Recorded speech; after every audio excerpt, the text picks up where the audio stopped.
Speeding tickets suck. And yes, the best way not to get them is to not speed. You know what sucks too? Speed limits. Our modern cars can safely handle higher speeds, and though our roads could use some work, the cars are pretty safe, the speed limits are pretty low. Sometimes the call of the open road beckons and your right foot gets heavy, and you just want to drive fast, right? Oh, absolutely. For that end, you need a radar detector. Agreed. For years, I've used the Escort Passport 9500iX. What do you use? I've been a Valentine 1 fan for many years as well. You're gonna have those arrows. Arrows are best. I love my Escort. I know you love your V1. We have friends who use different ones and we all love them. These aren't the only options out there though.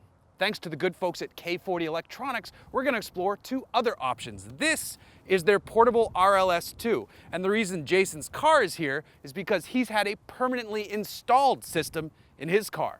We're gonna dive into that. We're gonna dive into this one. We're gonna explore them a little bit more in other videos, but first we're gonna take a look at this one. My install was a little bit easier than yours. Oh yeah, you didn't have to have your whole car taken apart for yours. No, I just went boop. That was easy. And it was done. So let's take a look and see what we got.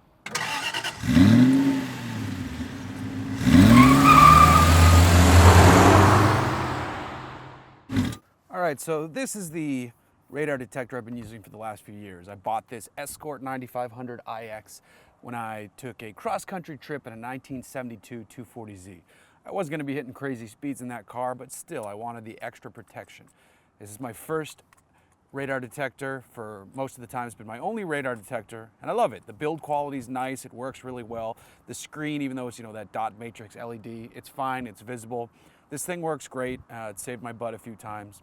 A few things I don't like about it are this mount. This is better than the mount it initially came with, but this mount loses suction surprisingly frequently. The basic idea is good, but the suction part isn't great. Relying on a single suction cup is the fault. The other part I do like though is the cable. This cable's nice and stretchy, but it's not overly long. And then it has this mute button right down here, so you're not fumbling up top to find the button. It's right down by your thumb or wherever you plug this thing in. So this thing is nice, I like it. It was very expensive when I bought it. It's come down in price because they have newer and greater ones now, but this is what I normally drive around with. Now this is the RLS2. This is the one that K40 sent me to test.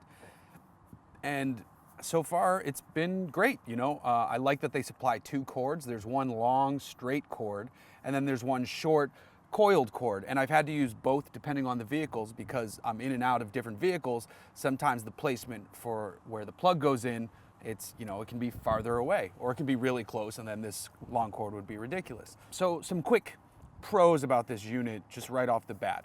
Since it uses this 3 suction cup mount, if one of these, one of these loses adhesion or suction as it were, the other 2 are holding it in there, so you have a moment to push that back up, and it's easy to secure. So 3 is better than 1 in this case. The other thing I like on the side is this volume wheel. On the 9500iX from Escort, you have to hit a button down, down, down, up, up, up to change the volume. It's not that big of a deal, but being able to quickly scroll and quiet this or shut it all the way off, this is a very nice feature right here. It has the same style matrix LED screen. It has the buttons on top, which you obviously have to learn what those buttons are because once it's placed there, it's going to be dangerous to be looking over and seeing what's going on. One of the things I shouldn't say I don't like, but it struck me right out of the box is how much lighter this is than my Escort, which is probably good for helping it stay up there. But on initial feel, it doesn't feel as hefty, and there's something to be said about heft when it comes to electronic devices. Heft sometimes equates with better quality.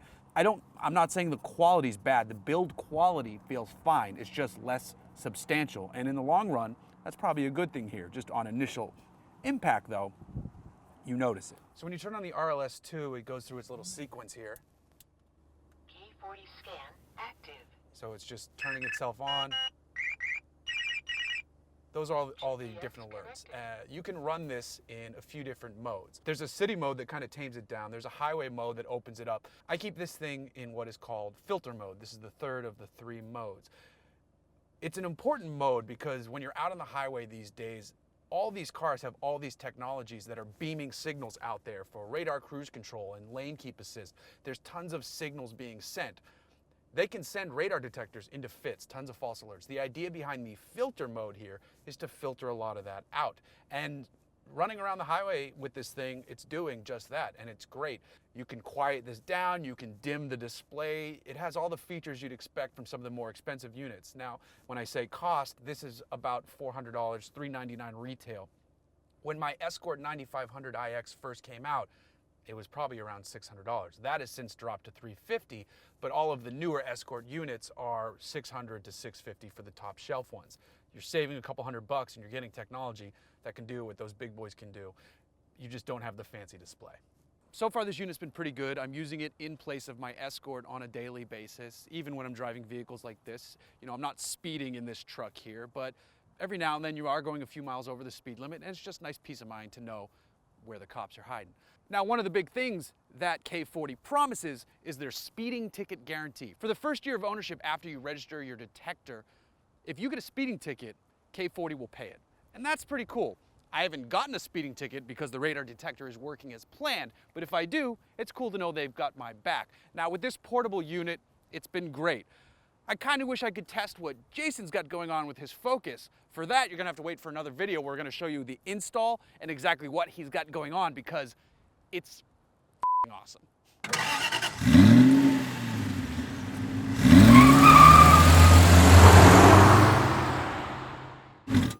Speeding tickets suck. Hold on, I forget the next line. Okay, yeah. I keep this in. GPS